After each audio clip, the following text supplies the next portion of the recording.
लौरो र लट्ठीको बारेमा चाहिँ अहिले वचन तयार पारेको छु हैन। अनि खासमा यसमा चाहिँ विशेष गरिकन परमप्रभुको लौरो र लट्ठीले हामीलाई सान्त्वना दिन्छ भनेर टपिक राखेको छु। तर यसमा चाहिँ मैले भजन सङ्ग्रह 23:4 पद है, हामी सबैलाई थाहा छ, जहाँ चाहिँ लेखेको छ, मृत्युको अन्धकारमय घाटी भएर जानु परे तापनि म कुनै खतरादेखि डराउने छैन, किनकि तपाईँ मेरो साथमा हुनुहुन्छ। तपाईँको लट्ठी र तपाईँको लौरोले मलाई सान्त्वना दिन्छन्। अनि यहाँनिर चाहिँ मलाई पढ्दै जाँदाखेरि परमेश्वरको दासहरूले भन्नुहुन्थ्यो, अथवा बाहिर संसारमा नि भनिन्छ, कमा, फुल स्टप, पूर्ण विराम है, इन्भर्टेड कमा, सबैलाई चाहिँ हामीले एकदमै याद गर्नुपर्छ भनेर। अनि मलाई यस्तो लाज लाग्यो कि लट्ठी र लौरोको अन्तर के हो त है। अनि मैले यसरी हेर्दाखेरि चाहिँ लट्ठी र लौरो एउटै होला भन्ने मैले सोचेँ। तर त्यहाँनिर चाहिँ रले छुट्याइदिँदाखेरि चाहिँ यो दुइटा डिफ्रेन्स हो भन्ने मलाई लाग्यो। अनि त्यहाँबाट चाहिँ मैले अर्कैतिर बोल्नु पर्ला भन्दाखेरि चाहिँ अब लौरो र लट्ठीकै कुरा आयो है। अनि जसले गर्दा चाहिँ अहिले तपाईँहरूको सामुन्ने चाहिँ यो एउटा बच्चाको जस्तो क्वेसन आउला होइन, अब मनमा लाग्न सक्ला। तर साँच्ची भन्नुपर्दा लट्ठी र लौरोको बारेमा मैले वचनहरू अब यसो सर्च गर्दाखेरि चाहिँ धेरै कुनै ठाउँमा लट्ठी लौरो यसरी त्यही वचनलाई चाहिँ कतै चाहिँ लट्ठी भनेर लेखेको छ, कति ठाउँमा चाहिँ लौरो भनेर लेखिएको छ है। एकदमै कन्फ्युजन चाहिँ म भएँ। तर जे भए पनि अहिले चाहिँ यो लट्ठी र लौरोको बारेमा बोल्दै अनि यो सान्त्वनाको बारेमा चाहिँ म आएर टुङ्गाउने छु है। अनि जति पनि जस्तै के अरे आर्मी अनि पुलिसहरूले उनीहरूको भन्ने बित्तिकै हामीलाई के थाहा हुन्छ भने उनीहरूसँग गन छ होइन, बन्दुक छ है। अनि घाँसीसँग चाहिँ के छ भन्दाखेरि चाहिँ हुन्छ भन्दाखेरि हँसिया, डेफिनेटली हँसिया हुन्छ। त्यस्तै गरिकन मछुवासँग जाली होइन, धनुषधारीसँग धनु हुन्छ।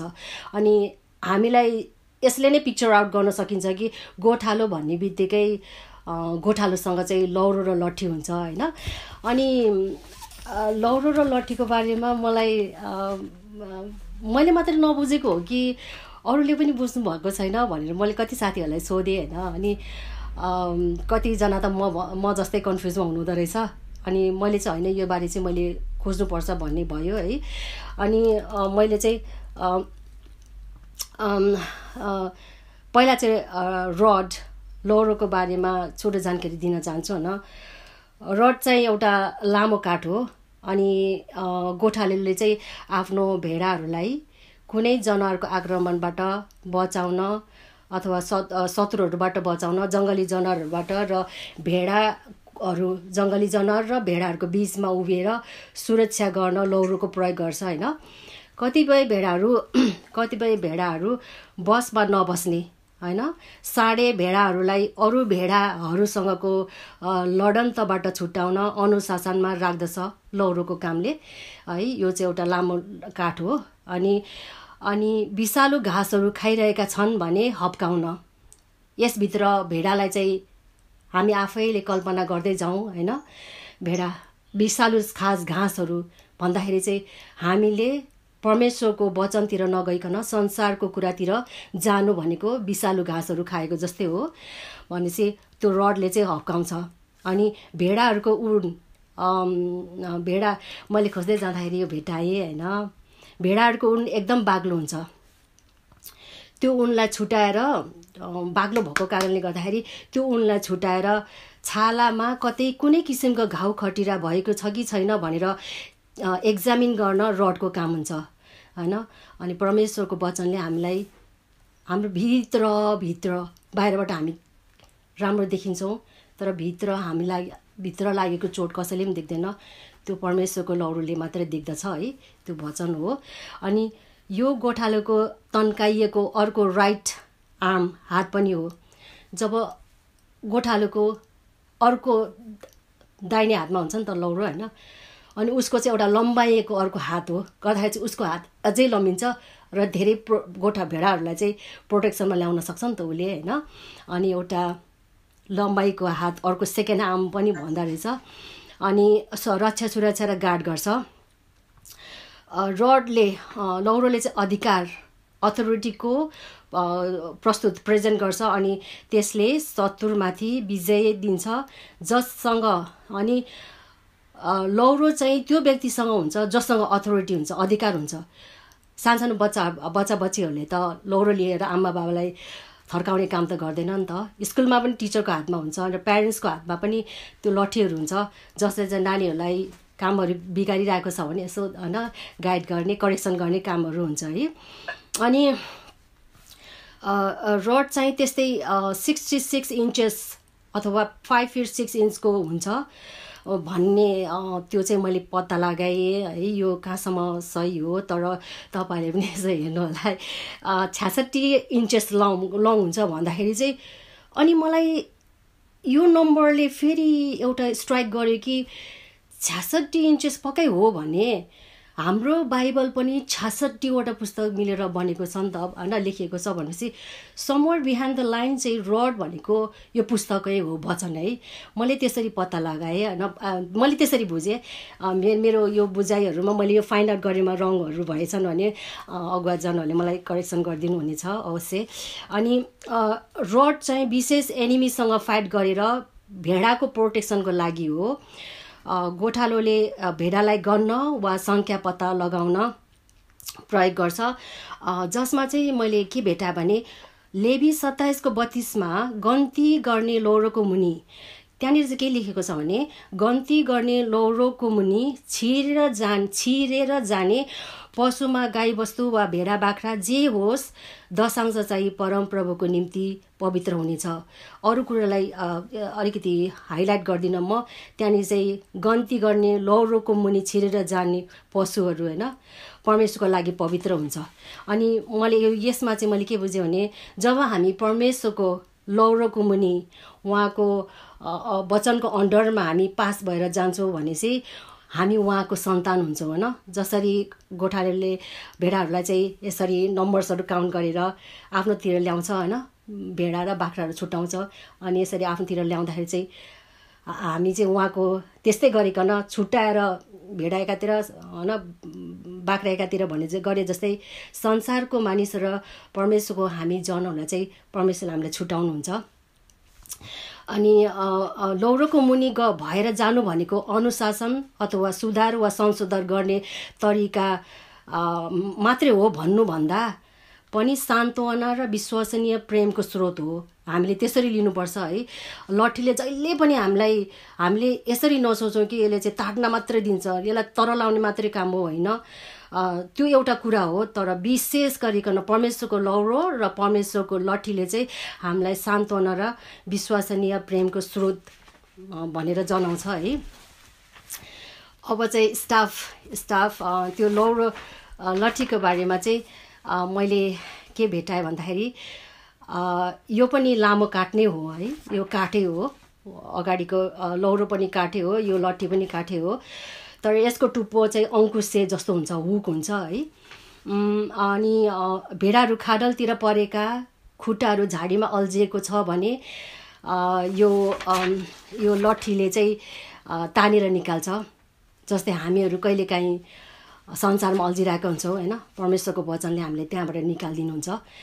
अनि लट्ठी चाहिँ सिपको भेडाको प्रोटेक्सनको लागि हो है। अघि भने लौरो चाहिँ शत्रुहरूसँग फाइट गर्ने अनि भेडाहरूको प्रोटेक्सन गर्ने हो भने यो स्टाफ पनि भेडाहरूको प्रोटेक्सन, स्टाफ चाहिँ भेडाहरूलाई प्रोटेक्सन गर्ने, लट्ठी चाहिँ लौरो चाहिँ विशेष गरिकन शत्रुसँग फाइट गर्न र आफ्नो भेडाहरूलाई चाहिँ सुरक्षा दिनको लागि हो है। अनि यस्तो हुक भएको हुन्छ, त्यसले गर्दाखेरि चाहिँ लट्ठी लाई चाहिँ थाकेको बेलामा अडेस लाउन है त्यो पनि गर्न सकिन्छ। त्यसरी भेटाएँ मैले। अडेस अब एकदम थाकेको हुन्छ, उसले अडेस लाउने कहीँ भेटाएको हुन्न, त्यहाँनिर समातेर चाहिँ यसरी होइन आफूलाई चाहिँ सुस्केर हाल्न सक्छ, बिसाउन सक्छ है, आराम लिन सक्छ। अनि भिड डिलतिर गएका भेडाहरूलाई घाँटीमा समातेर नजिक ल्याउन बचाउन त्यो हुकले मात्रै गर्छ, त्यो लामो लठीले चाहिँ गर्दैन नि त, त्यो तान्न सक्छ है।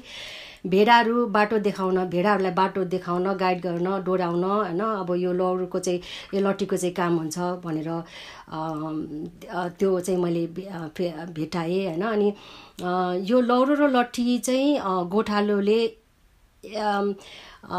एकदमै महत्त्वपूर्ण साधन अनि औजार हो। यिनीहरूसँग त्यो शक्ति क्षमता शक्ति हुन्छ जसले जङ्गली जनावर पशुहरूलाई नाश गर्न, धपाउन, आफ्नो भेडाहरूलाई सुरक्षा दिएर आफ्नो नजिक ल्याउन सक्छ है यो लौरोको र लट्ठीको निचोडमा चाहिँ। अनि गोठालोले यी औजारहरूलाई एकदमै बुद्धिमानीपूर्वक आफ्नो भेडाहरूको सुरक्षा र आफ्नो रेखदेखमा तिनीहरूलाई हुर्काउन प्रयोग गर्छ। अनि हामीले चाहिँ बाहिरबाट हेर्दा त्यति वास्ता पनि गरिएको हुँदैन, गर्दैनौँ पनि, तर यी साधनहरूको माध्यमबाट गोठालोले आफू र भेडाहरूको बिचमा गहिरो सम्बन्ध राखिरहेको हुन्छ। हामीले बाहिरबाट हेर्दाखेरि चाहिँ एउटा लट्ठी र लौरो मात्रै देखिरहेको हुन्छ होइन, तर वास्तवमा बाहिरबाट त्यस्तो देखिए तापनि इन डेथमा चाहिँ भेडा र गोठालोको बिचमा एकदमै सम्बन्ध भएको हुन्छ है। अनि गोठालोले भेडाहरूको भोक र प्यासको वास्ता फिक्री गर्छ। भोकाउँदा हरियो खर्कमा र तिर्काउँदा शान्त पानीको छेउमा लगिदिन्छ। भेडाहरू केवल आफ्नो गोठालोको इसारा र आवाज थाहा गरेर हिँड्नुपर्छ भनेर चाहिँ त्यो चाहिँ मैले थाहा गरेँ होइन। अनि यसरी लट्ठी र लौरोको बारेमा बुझ्दै गर्दाखेरि मलाई मोसाकोतिर ध्यान गयो मेरो। अनि मोसाले आफूसँग भएको त्यो लट्ठीलाई चाहिँ किन कहिल्यै चाहिँ उसले छोडेन त भन्नेतिर मैले खोज्न पुगेँ होइन। त्यहाँनिर खोज्दाखेरि चाहिँ परमेश्वरले मरिसकेको वस्तुलाई पनि जीवन दिन सक्नुहुन्छ भन्ने चाहिँ मैले एउटा कारण भेटाएँ। अनि यो चाहिँ कसरी भन्दाखेरि मोसाले रुखबाट काटेर लट्ठी बनायो, रड बनायो होइन। रुखबाट काठ निकाल्ने बित्तिकै त्यो मर्न थाल्छ होइन। त्यो बोर्डबाट डिस्कनेक्ट भएपछि जीवित हुनबाट रोकिन थाल्छ। त्यसको बाहिरी बोक्रा तास्दै गर्दा मर्न वा सुक्न सुरु हुन्छ। त्यससँग केही जीवन बाँकी नै रहन्छ, तर केही जीवन बाँकी रहन्छ, तर जब त्यो काँचो काठलाई चाहिँ घाममा सुकाइन्छ त्यसपछि त्यो पूर्ण रूपमा सुक्दछ होइन। अनि यो पिक्चरलाई, यो दृश्यलाई हेर्दा रुखसँग यो काठसँग त्यो काठ सँगै रहँदा त्यो काठ चाहिँ रुखसँगै रहँदा त्यसको जीवन हुन्छ, तर जब त्यो काठ चाहिँ रुखबाट अलग हुन्छ अनि त्यो मर्न थाल्छ। त्यसै जस्तो गरिकन हामी जब परमेश्वरको सम्बन्धमा रहन्छौँ, उहाँको ग्रेसमा रहन्छौँ, तर जब हामी अलग हुन्छौँ भने हामी बिस्तारै आत्मामा त मर्छौँ नि अनि शरीरमा पनि मर्दै जान्छौँ होइन। अनि रड चाहिँ एक डेड सिनर, मरेको पापीको सिम्बल चिन्ह पनि रहेछ। अनि मैले चाहिँ यो काठै किन त, अरू चिजहरूको परमेश्वरले किन चाहिँ देखाउनु भएन, यो लट्ठी र लौरोको बारेमा किन उहाँले बोल्दै हुनुहुन्छ भन्दाखेरि चाहिँ मैले लट्ठी र लौरोको बारेमा एकदमै मनमा आउँथ्यो, तर जब जिम्मेवारी आउँदैन तबसम्म खोज्दा पनि खोजिँदैन रहेछ जस्तो पनि लाग्यो है। अहिले चाहिँ मलाई घरिघरि यही कुराले मनमा घचघचाइरहेको कारणले गर्दाखेरि मैले चाहिँ यही टपिकलाई छान्दाखेरि मैले जब सर्च गर्दै गएँ, भित्रभित्र जाँदाखेरि चाहिँ मलाई एकदमै के अचम्म लाग्यो। अनि यति धेरै कलेक्सन हुन थाल्यो कि मैले आफैले कति ठाउँमा चाहिँ बुझ्न पनि सकिनँ है। र जति मैले सम्झिन सकेँ र कलेक्ट गरेको छु त्यो तपाईँहरूको सामुन्नेमा ल्याएको छु। अनि यो लट्ठीले चाहिँ एउटा डेड सिनरको सिम्बल दिँदो रहेछ। अनि मोसाले चाहिँ एउटा डेड सिनर होइन, मरेको पापीलाई चाहिँ लिएर हिँडिरहेको छ। अनि मैले यसो सोच्छु कि अनि मोसाले चाहिँ आफूलाई त्यही काठसँग तुलना गरिरहेको थियो होला सायद त्यो बेलामा होइन। किनभने उसले चाहिँ मिस्र देशमा हत्यारा भएर है ऊ चाहिँ देशबाट निस्किनु पर्यो, परमेश्वरसँगबाट पनि ऊ टाढा भयो, अनि आफ्नो परिवारबाट पनि ऊ टाढा भएको छ है। अनि ऊ चाहिँ उजाड स्थानमा मरुभूमिमा मरेतुल्य भएर हिँडेको छ। अनि अब ऊ चाहिँ अब मिश्रको राजाको महलमा बसेको व्यक्ति आज भेडा गोठालो हेरचाह गर्दै छ, उसँग आशा थिएन। अनि ऊ चाहिँ मरुभूमिमा उजाड स्थानमा अब बस्ने अनि त्यहाँबाट एक दिन चाहिँ मर्ने, उसको त्यति मात्रै सोच थियो है। उसँग केही आशै थिएन। हो त्यो काठलाई चाहिँ त्यो लट्ठीलाई चाहिँ मोसाले त्यसरी आफूसँग तुलना गरेको पनि हुनसक्छ। अनि परमेश्वरले मरिसकेको वस्तुलाई जीवन दिनुहुन्छ भन्ने कुरामा अब यसलाई चाहिँ एक दिन अचानक मोसाले पोथ्रामा आगो बलिरहेको देख्यो अनि त्यसको नजिक जाँदा परमेश्वरले लट्ठी भुइँमा फाल्न लगाउनु भएको थियो र त्यो लट्ठी चाहिँ सर्प भएको छ है। अनि तब जस्तै वचन चाहिँ प्रस्थान 4 2 र 3 तब परमप्रभुले तिनलाई भन्नुभयो, तेरो हातमा के छ?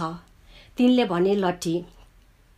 परमप्रभुले भन्नुभयो, त्यो भुइँमा फाल। मोसाले त्यो भुइँमा फालिदिए र त्यो सर्प भयो, एउटा सर्प भयो र मोसा त्यसदेखि डराएर भागे। अनि मोसाको विषयमा प्रस्थानको पुस्तकमा पढ्नु होला, वास्तविक घटनाक्रम चाहिँ बारेमा होइन। अहिले मैले चाहिँ सिर्फ लट्ठीलाई चाहिँ फोकस गर्दैछु। त्यो लट्ठी मरेको, जीवन नभएको, एकदमै कडा, सुक्खा, फल नफलाउने अवस्थामा थियो। तर परमेश्वरले जब त्यो लट्ठीलाई आफ्नो नजिकतामा ल्याउनु भयो, त्यो लट्ठीलाई सर्पमा परिणत गरिदिनु भयो। आगोले परमेश्वरको उपस्थितिलाई जनाउँछ है। अनि जुन मरेको थियो, कुनै आशा थिएन, तर अचानक त्यसमा जीवन र सास आयो। असम्भवलाई सम्भव बनाउनु भयो होइन परमेश्वरले। अनि मत्ती 19:26 पनि लेखेको छ, मानिसहरूको लागि यो असम्भव छ, तर परमेश्वरको लागि सबै कुरा सम्भव छ। मरेको जसको जीवनै छैन त्यसलाई चाहिँ परमेश्वरले जीवन दिनुभयो। अनि मैले सधैँ सोच्थेँ यो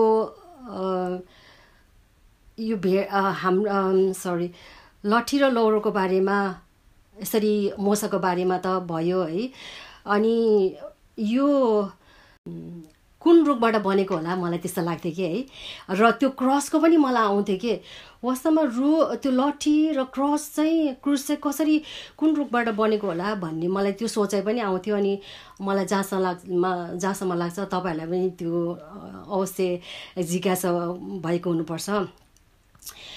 इजरायलमा लौरो लट्ठी चाहिँ जैतुनको रुख होइन, अलिभ ट्रीको हाँगाहरूबाट बनाइन्थ्यो भन्ने विशेष कुरा चाहिँ मैले थाहा गरेँ होइन। हुन त कुनै ठाउँमा पाइन ट्रीको बारेमा पनि लेखेको छ, तर मैले चाहिँ जैतुनको रुखलाई मैले यो चाहिँ हो भनेर कसरी थाहा गरेँ भन्ने कुरा चाहिँ अब म केही समयमा भन्न जाँदैछु होइन। अनि ओलिभ ट्री चाहिँ त्यसको चौडाइ चाहिँ 30 फिट हुन्छ है, 30 फिट हुन्छ। यसको उचाइ 50 फिट हुँदो रहेछ। अनि ओलिभ ट्री चाहिँ 2000 वर्षभन्दा बढी बाँच्छ। अहिलेसम्म पनि 1000 वर्ष अगाडिको ओलिभ ट्रीहरूले फलहरू पनि दिइरहेको छ भन्ने कुराहरू मैले सुने है। अनि अब मैले चाहिँ अब केही होइन जैतुनको रुखको विशेषताहरू भन्दै जान्छु। त्यसमा चाहिँ तपाईँले आफूलाई पनि महसुस गर्दै तुलना गर्दै जानु होला है। जैतुनको रुखको बोक्रा क्र्याक हुँदा है त्यो ट्रायङ्गलमा हुन्छ, चर्किँदा रहेछ। कुनै पनि रुखको बोक्रा चाहिँ ट्रायङ्गलमा चर्किँदैन भन्ने कुरा चाहिँ मैले थाहा गरेँ होइन। यसबाट तपाईँहरूले पनि थाहा पाइसक्नु होला, ट्रायङ्गल भनेको पिता, पुत्र, पवित्र आत्माको सङ्केत गर्छ है। अनि त्यसैले ओलिभ ट्रीलाई चाहिँ पवित्र रुख पनि भनिन्छ। अनि यही ओलिभको बारेमा अझै मलाई सर्च गर्ने चाहना भयो। अनि उत्पत्ति 8:11 त्यहाँ के लेखेको छ भने, त्यो ढुकुर साँझमा तिनी कहाँ फर्क्यो, त्यसको चुच्चामा भर्खरै टिपेको भद्राक्षको एउटा पात थियो भन्ने कुरा चाहिँ भेटाएँ। अनि भद्राक्षको पात है एउटा, त्यसलाई चाहिँ मैले इङ्ग्लिसमा चाहिँ मैले भद्राक्ष अलिक बुझिनँ होइन। अनि त्यसले गर्दाखेरि चाहिँ मैले चाहिँ अलिभ लिफ रहेछ भन्ने मैले थाहा गरेँ होइन। तपाईँहरूलाई थाहा छँदैछ त्यो नोआको समयमा होइन परमेश्वरले मानिसहरूको दुष्टता देखेर 40 दिन 40 रातसम्म पृथ्वीमा पानी बर्साउनु भएको थियो। अनि मैले विशेष गरिकन अहिले ओलिभको बारेमा कुरा गरिरहेको छु। अनि ओलिभ लिफले चाहिँ शान्ति, पिसको सङ्केत गराउँदो रहेछ। किनभने त्यति बेला दुःख सङ्कष्ट आएको थियो, सबै के अरे पानीहरू 40 दिन 40 रातसम्म पानी बर्स्यो। त्यहाँबाट चाहिँ ढुकुरले चाहिँ जुन ओलिभ लिफ लिएर आयो त्यसले चाहिँ अब परमेश्वरले चाहिँ सबै सङ्कष्टहरू दुःख त्यो तर अब चाहिँ शान्ति आएको छ भन्ने मैले त्यसो बुझेँ। त्यो पात जब लिएर आउँदाखेरि चाहिँ ओलिभ ट्रीले चाहिँ ओलिभको पातले चाहिँ संसारको लागि पिस भएको सङ्केत गर्दो रहेछ है। अनि पिसमा पनि त त्यो ढुकुर र त्यो ओलिभको पात हुँदो रहेछ। त्यो मैले त्यति वास्ता पनि गरेको थिइनँ त्यो ओलिभको हुन्छ भनेर है। अनि अनि अनि ओलिभ ट्री चाहिँ सदाबहार हरियाली रहने रुख हो, एभरग्रिन है। पाइन, सल्ला, ओक र अथवा कटुसको रुखको पातहरू चाहिँ के हुँदो रहेछ भन्दाखेरि चाहिँ त्यसको सिजन अनुसार सुक्छन्, मर्छन्। तर जैतुनको रुख पात भने घाम लागोस् या नलागोस्, पानी परोस् या नपरोस्, हुरी बतास चलोस् या नचलोस्, सधैँ हराभरा है।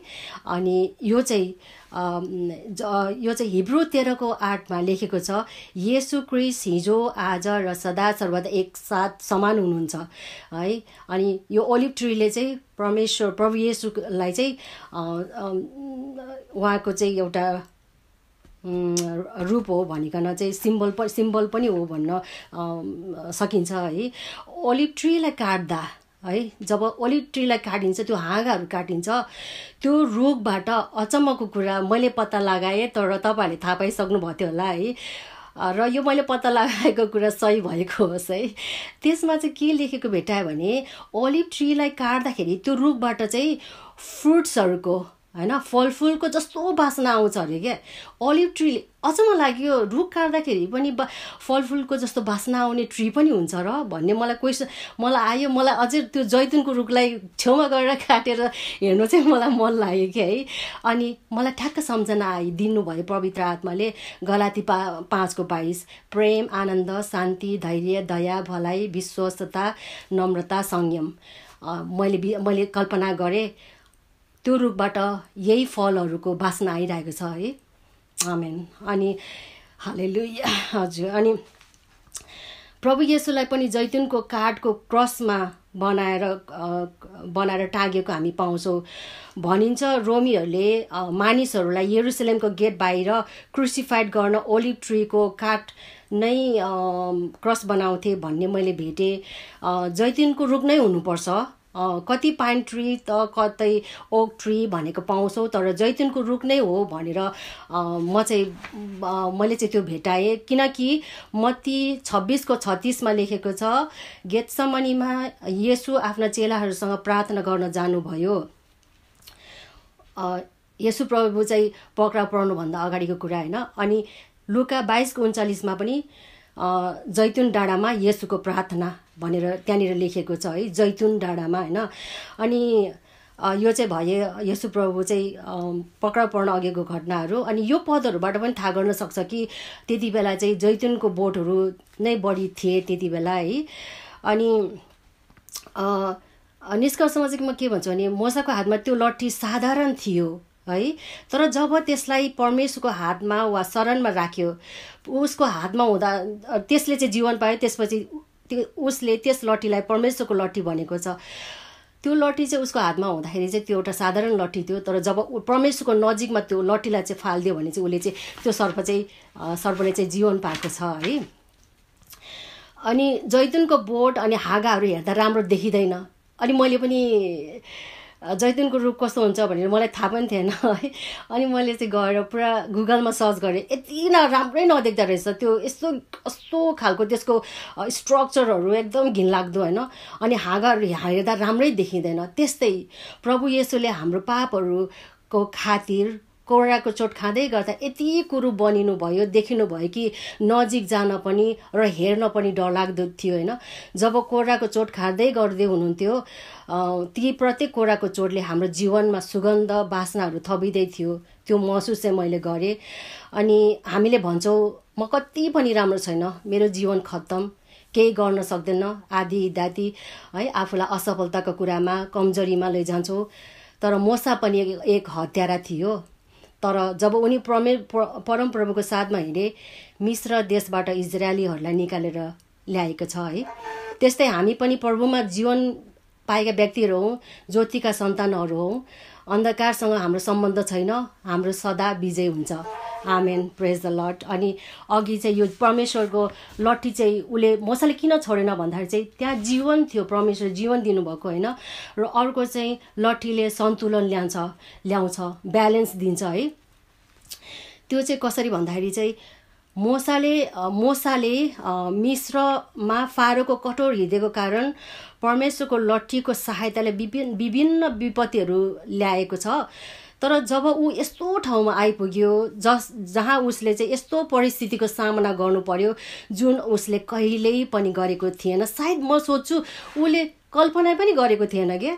अनि अब पछाडिपट्टि मिस्रको सेना, फारोको सेनाहरू छ है, आफूसँग 2,50,000 त्यत्रो बढी इजरायलीहरूको जिम्मा उसले लिइराखेको छ। अगाडि छ लाल समुद्र, अब जाने बाटो कतै पनि छैन, ब्लक छ, अब केही पनि गर्न सक्दैन उसले होइन।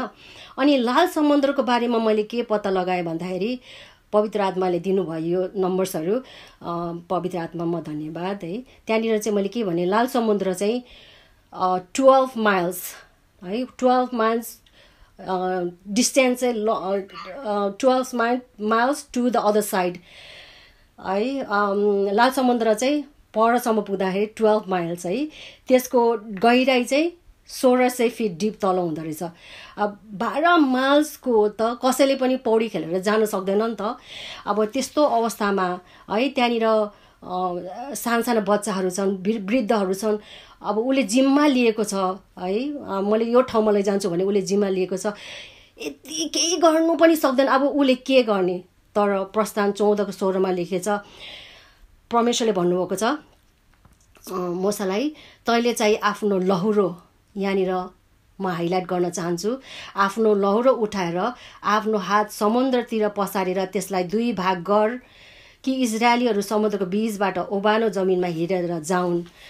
अनि मोसालाई खास भन्नु पर्दाखेरि मोसालाई आफूमाथि भरोसा थिएन, ऊ कन्फ्युजमा थियो। तर परमेश्वरको लट्ठी र लौरो है, लट्ठीमा चाहिँ उसको पुरा भरोसा थियो। अनि त्यस्तै गरिकन हामी पहाडहरूतिर, गोरेटो बाटोतिर, फर इक्जाम्पल है, खोल्सातिर, उकालो ओह्रालोतिर हिँड्दै जाँदा हाम्रो शरीरमा डिसब्यालेन्स आउँछ होइन। बालुवा, ढुङ्गा, चिप्लो बाटोहरूमा हिँड्दाखेरि चाहिँ हामीलाई हाम्रो शरीर सन्तुलनमा हुँदैन होइन, अस्थिर हुन्छ। त्यति बेला चाहिँ जब हामीसँग लट्ठी छ भने त्यसले चाहिँ हामीलाई अब ब्यालेन्समा डिसब्यालेन्स गर्दैन नि त, ठ्याक्क हामीसँग लट्ठी हुन्छ, हाम्रो ब्यालेन्स हुन्छ है त्यही बेला। अनि त्यस्तै गरिकन जब हामीलाई जीवनमा सोचेको भन्दा होइन, आफूले सोचेको जस्तै आयो भने त हामीले यस्तो यस्तो गर्ने भनिन्छ। तर सोचेको भन्दा धेरै फरक तरिकाले चाहिँ चिन्ता, फिक्री, समस्याहरू आइपर्दा के गर्ने उपाय छैन, बाटै छैन है।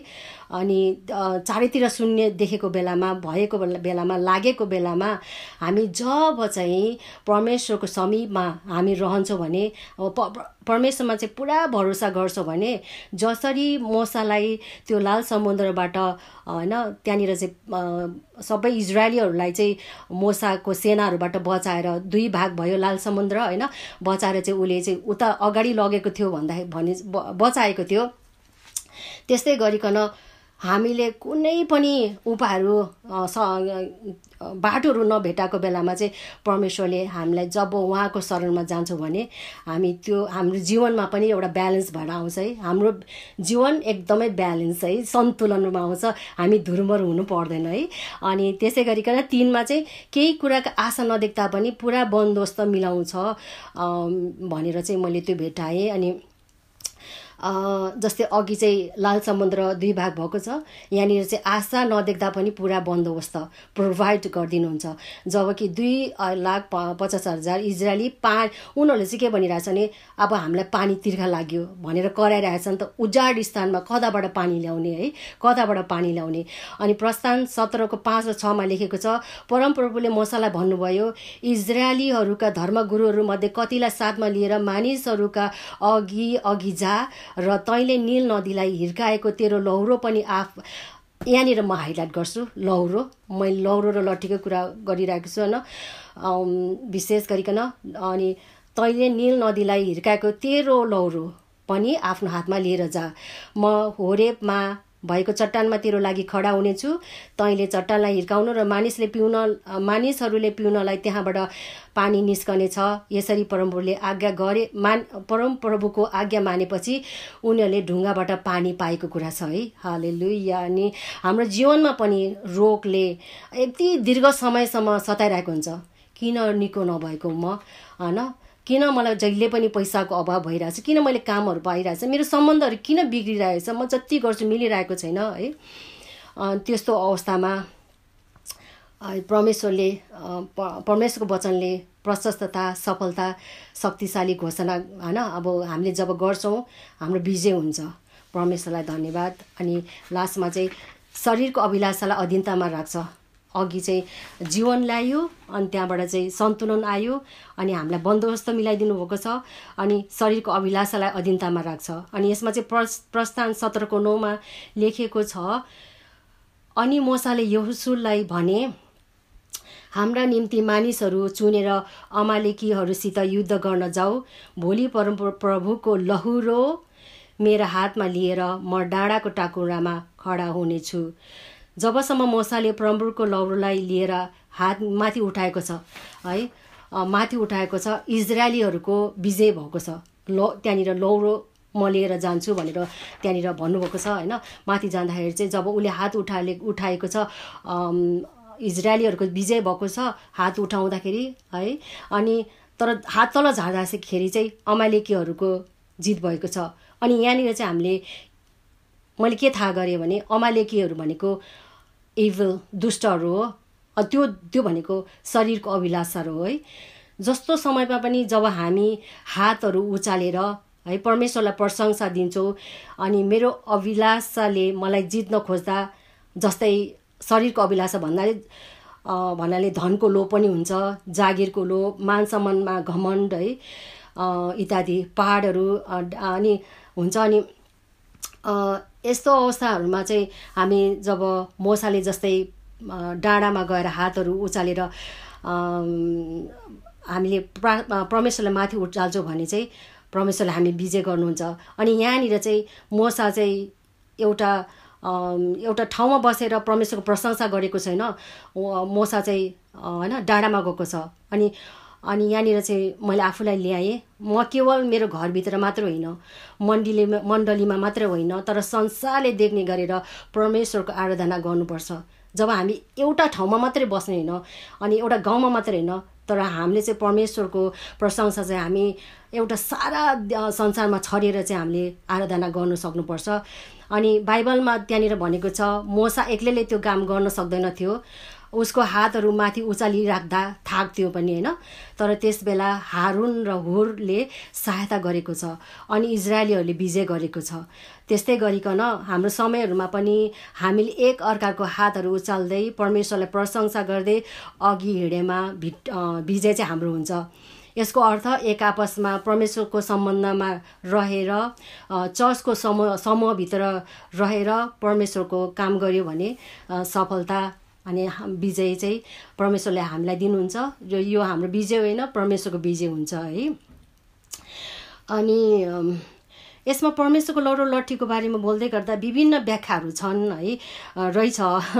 मलाई चाहिँ मोसाको लट्ठीको बारेमा ज्ञात दिलाउनु भयो। अनि त्यसपछि हारुनको लट्ठीको बारेमा पनि खोजी गर्न पवित्र आत्माले दिनुभयो है। त्यहाँनिर चाहिँ हारुनको लौरोमा कोपिला लागेको छ है। अनि गन्तीको पुस्तकमा टपिक पनि त्यही छ। अनि हारुनको उच्च पुजारीगिरीको अधिकारमा 12 कुलको मानिसहरूले गणगण गरेका थिए।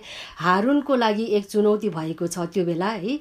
अनि उनीहरूले भनिरहेको छ 12 कुलको मानिसहरूले हारुन नै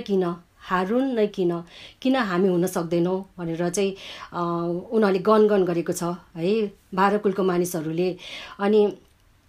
अनि गन्ती 17 1 देखि 5 चाहिँ है लेखेको छ, म सरर पढ्छु।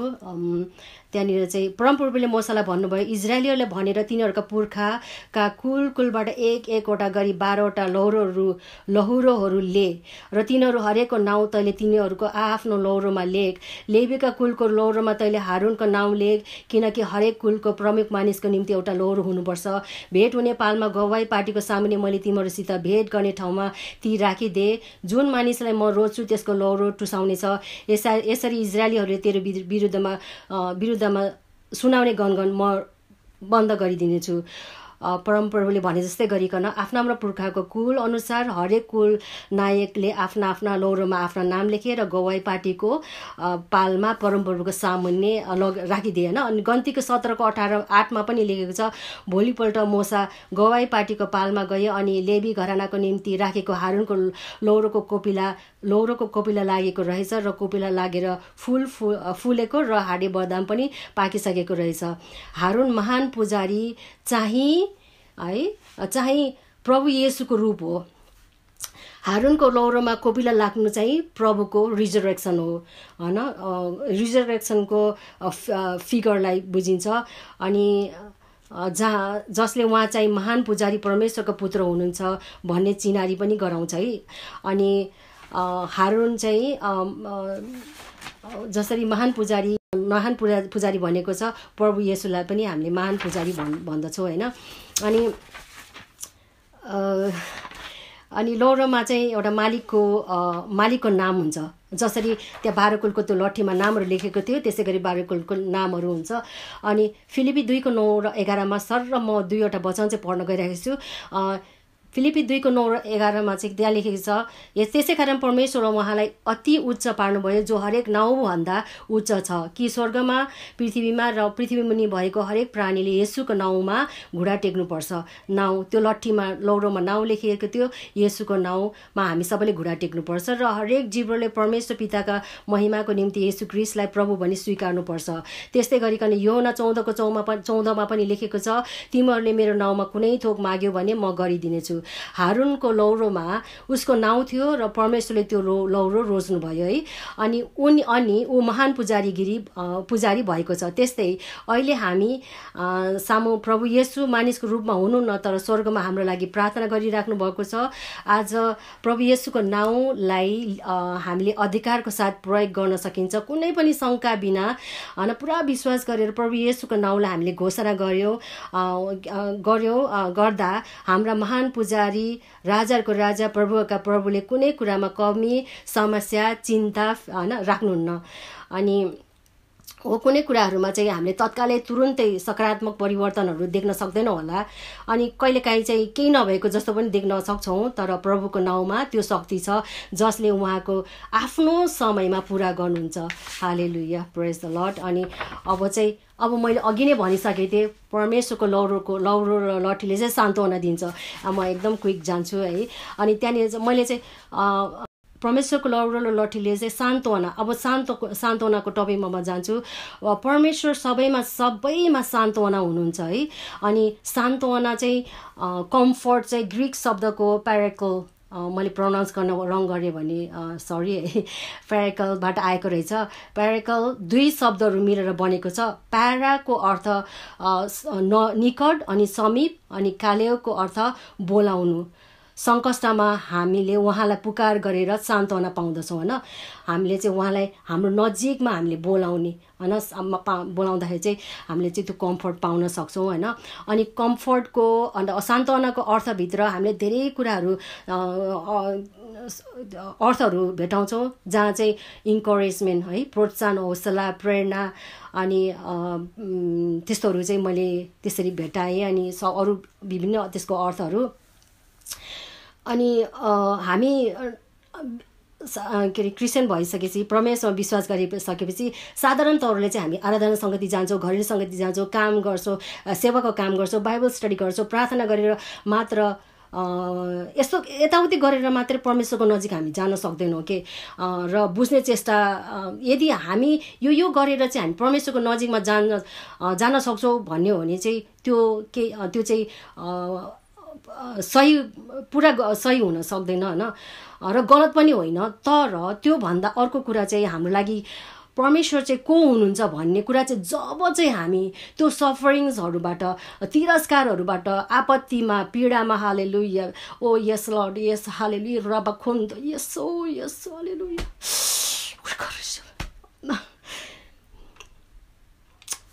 थ्याङ्क यू लर्ड त्यो गहिराहरूमा जान्छ नि परमेश्वर हामीलाई एकदमै त्यो सान्त्वना दिनुहुन्छ यस यस परमेश्वर ज्ञानको समशक्ति शान्ति धेरै कुराहरूको परमेश्वर हुनुहुन्छ है हामी सान्त्वनाको मात्रै होइन ज्ञानको पनि समशक्तिको पनि हुनुहुन्छ तर मैले अहिले सान्त्वनाको परमेश्वर हुनुहुन्छ भनेर मैले त्यो ल्याइरहेको छु यस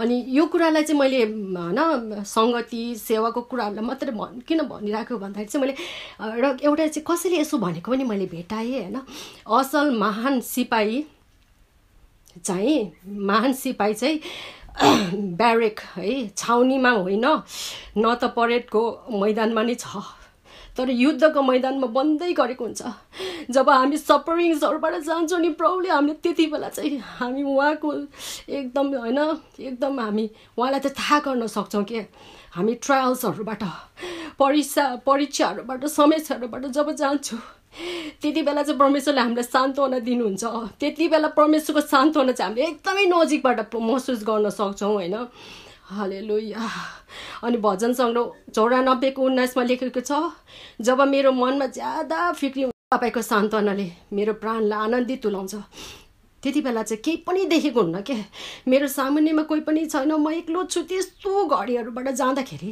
तर परमेश्वरले चाहिँ परमेश्वरको सान्त्वना भनेको चाहिँ उहाँको यति प्रेमिलो हुनुहुन्छ कि हाम्रो प्राणलाई चाहिँ एकदमै आनन्दित तुल्याउँछ होइन परमेश्वरलाई धन्यवाद अनि 2 कोरिन्थी 1:3 र 4 चाहिँ हाम्रा परमप्रभु येशू ख्रीष्टका परमेश्वर तथा पिता करुणामयी र सबै सान्त्वनाको परमेश्वर हुनुहुन्छ भन्ने कुराहरू छ त्यस्तै गरिकन म एकदम फास्ट जान्छु 1 कोरिन्थी 3 र 4 पदमा चाहिँ होइन त्यहाँनिर चाहिँ र त्यसमा सान्त्वनाको कुरा छ होइन हामीलाई परमेश्वरले सान्त्वना दिनुहुन्छ दुःखमा परेको बेलामा भनेर अनि त्यस्तै गरेर 2 कोरिन्थी 1:3 र 7 सबै पढ्ने भने त्यसमा चाहिँ सान्त्वनाको बारेमा चाहिँ 10 पटक चाहिँ त्यहाँनिर लेखिएको छ है अनि हाम्रो परमेश्वरको सान्त्वना होइन त्यो सान्त्वना चाहिँ हाम्रो एभर लास्टिङ हुन्छ अनि 2 थेसलोनिके 2:16 होइन 16 र 18 चाहिँ लेखेको छ त्यहाँनिर पनि परमेश्वर चाहिँ हाम्रो है हामीलाई प्रेम गर्नुहुने र अनुग्रहद्वारा अनन्तको सान्त्वना दिनुहुने परमेश्वर भनेर पनि त्यहाँ लेखेको छ तपाईँले पढ्नु होला है अलिकति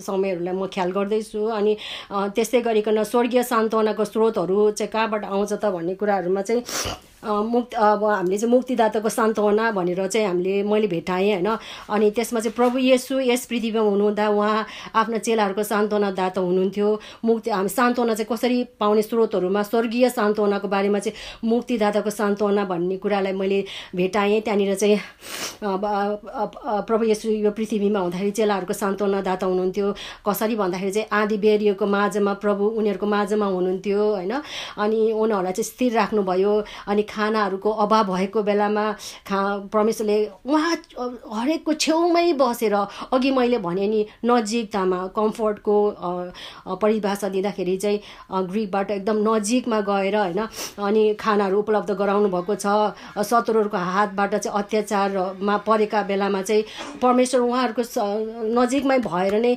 उनीहरूलाई चेलाहरूलाई चाहिँ हौसला शक्ति होइन दिनुभएको छ है अनि हिब्रू 7:25 नि फलस्वरूप उहाँद्वारा परमेश्वरको नजिक आउनेहरूलाई उहाँले सदैव उद्धार गर्न सक्नुहुन्छ किनभने तिनीहरूका निम्ति मध्यस्थताको प्रार्थना चढाउन उहाँ सदैव जीवित रहनुहुन्छ प्रभु येशूको प्रेम सान्त्वना हाम्रो लागि यति गहिरो छ कि स्वर्गमा पनि पिताको दाहिने बाहुलीमा रहेर हाम्रो लागि प्रार्थना गरिराख्नु भएको छ thank you lord thank you lord अनि अर्को चाहिँ अहिले मैले भने मुक्तिदाताको सान्त्वना अनि सेकेन्डमा चाहिँ पवित्र आत्माको सान्त्वना प्रभु येशूले हाम्रो चेलाहरूलाई सान्त्वना दिनुभयो अनि अब चाहिँ पवित्र आत्माको सान्त्वना छ पवित्र आत्माले हामीलाई कसरी सान्त्वना दिनुहुन्छ यूहन्ना 14:26 लेखेको छ तर सल्लाहकार अर्थात् पवित्र आत्मा जसलाई पिताले मेरो नाउँमा पठाउनुहुनेछ उहाँले तिमीहरूलाई सबै कुरा सिकाउनुहुनेछ र मैले तिमीहरूलाई भनेका सबै कुरा तिमीहरूलाई याद दिलाउनुहुनेछ अनि यहाँनिर चाहिँ हामीले यहाँ प्रभुको प्रतिज्ञा पाउँछ कि उहाँले उहाँको अनुपस्थितिमा पनि पवित्र आत्मा पठाउनु हुनेछ होइन। अनि सान्त्वनाको कामलाई चाहिँ निरन्तरता दिइराख्नु भएको छ। अनि अहिले चाहिँ पवित्र आत्मा हाम्रो माझमा हुनुहुन्छ, हामी भित्र हुनुहुन्छ। Thank you lord. अनि प्रेरित 9:31 त्यसरी सारा यहुदिया गालिल र सामरियाभित्र मण्डलीमा शान्ति भयो, मण्डली सुदृढ भयो, प्रभुको भयमा हिँड्दै र पवित्र आत्माको सान्त्वना मैले पवित्र आत्माको सान्त्वनाले भनेको छु होइन पाएर मण्डली वृद्धि हुँदै गयो। पवित्र आत्माको सान्त्वना भनेको त्यहाँ परमेश्वर ज्ञानहरू भएको छ, परमेश्वरको प्रेमहरू त्यहाँनिर भएको छ। जब त्यो हुन्छ भने मण्डली होइन वृद्धि हुँदै गएको कुराहरू छ। अनि पवित्र आत्माले त्यो प्रभुले चाहिँ त्यो प्रतिज्ञा गर्नुभयो पवित्र आत्मा पठाउने बारेमा। अनि पवित्र आत्माले आएर हामीलाई सान्त्वना दिँदै हामी विश्वासीहरूलाई सान्त्वना दिनुहुन्छ। अनि पवित्र आत्मा हामी भित्र हुनुहुन्छ। अनि क्रिस्चियन जीवन चाहिँ एउटा विरोध लडाइँ सङ्घर्षको जीवन हो, बाहिरको अरू व्यक्तिहरू कसैसँग होइन होइन। तर यो चाहिँ आफ्नै त्यो पनि हो एउटा कुरा, तर आफ्नै शरीर र आत्माको लडाइँ भइरहेको हुन्छ। अनि यदि हामीले पापमय स्वभावलाई हामीमा स्थान दियो भने पवित्र आत्मालाई चाहिँ हामीले दुखित तुल्याउँछौँ। अनि जसले गर्दा उहाँको सान्त्वनालाई हामीले बुझ्नै सक्दैनौँ होइन। जब पवित्र आत्माद्वारा नियन्त्रित हुन्छौँ, उहाँको शरणमा जान्छौँ भने हाम्रो समस्या कमजोरीहरू चाहिँ शक्तिशाली कमजोरीमा चाहिँ पवित्र आत्मा चाहिँ शक्तिशाली सान्त्वनादाता हुनुहुन्छ हाम्रो लागि। अब तेस्रोमा चाहिँ वचनको सान्त्वना हिब्रू 4:12 किनकि परमेश्वरको वचन जीवित र क्रियाशील हुन्छ र कुनै पनि दुईधारे तरवारभन्दा बढी धारिलो हुन्छ। यसले प्राण र आत्मालाई त्यसका जोनी र हाडको गुदीसम्मलाई भाग पारुन्छ, वारपार छेड्ने र हृदयका विचार र इच्छा जाँच्न सक्ने हुन्छ। परमेश्वरको वचन सदा सर्वदा जीवित र क्रियाशील छ। बाइबल चाहिँ एउटा डेड लेटर होइन, मरेको होइन त्यसमा जीवनै नभएको एउटा लेटर चाहिँ होइन है। वचन निरन्तर आफ्नो काममा लागिरहनु भएको छ। हाम्रो निम्ति जीवनलाई उत्पादनशील र सुरक्षा दिनको लागि त्यो वचनले काम गरिरहेको छ। परमेश्वरको वचन शक्तिशाली छ। ग्रिक शब्दमा पावरफुललाई चाहिँ ट्रान्सलेट गर्दाखेरि पावरफुललाई चाहिँ ग्रिक शब्दमा एनर्जी एउटा ऊर्जा भनेर भन्दा रहेछ। अनि वचनलाई आफूले चाहेको मन परेको मात्र पढ्ने होइन, सुन्ने होइन, तर वचनले जीवनमा चाहिँ व्यावहारिक रूपमा हाम्रो जीवनमा काम गरेको हुनुपर्छ। एकदम गहिराइमा हामीले बुझ्नु जरुरी छ। अनि यसमा चाहिँ भजन सङ्ग्रह 119:50 मेरो सङ्कष्टमा मेरो सान्त्वना यसैबाट छ, तपाईँको प्रतिज्ञा। मैले कुनै बाइबलमा प्रतिज्ञा पाएँ भने कसैमा चाहिँ तपाईँको वचन भनेर लेखेको छ है। इङ्ग्लिसमा चाहिँ मेरो प्राणलाई सुरक्षित राख्दछ। परमेश्वरको वचनले नै हामीलाई सान्त्वना दिँदछ होइन। अनि परमेश्वरको वचन चाहिँ हाम्रो किल्ला हो। हर बखत परमेश्वर हामीसँग उहाँको पवित्र वचनबाट बोल्नुहुन्छ, निराशामा हामीलाई हौसला दिनुहुन्छ, सान्त्वना दिनुहुन्छ है। परमेश्वरको अब म धेरै अन्ततिर आएँ। परमेश्वरलाई धन्यवाद। इन्दखिराबतो सिखी हालेलुया रबातिखियोसेलबा। अनि परमेश्वरको लौरो र परमेश्वरको लट्ठी नै परमेश्वरको वचन र पवित्र आत्मा हुनुहुन्छ, यसरी मैले बुझेँ है। अनि गोठालोले आफ्नो भेडालाई जे जस्तो गरेर प्रोटेक्सन गाइड गरे तापनि, ताड्न दिए तापनि परमेश्वरको अन्तिम उद्देश्य सान्त्वना दिनु नै हो। हामीले जस्तो सुकै बाबा आमाले हामीलाई जस्तो सुकै गरेर यताउति यस्तो गर्नु हुँदैन उस्तो गर्नु हुँदैन भन्दाखेरि हप्काए जस्तो लाग्छ। तर बाबा आमाको उद्देश्य जहिले पनि छोराछोरीलाई एकदमै उनीहरूलाई चाहिँ एकदमै उन्नतिमा भलाइमा लैजाने प्लान नै हुन्छ होइन।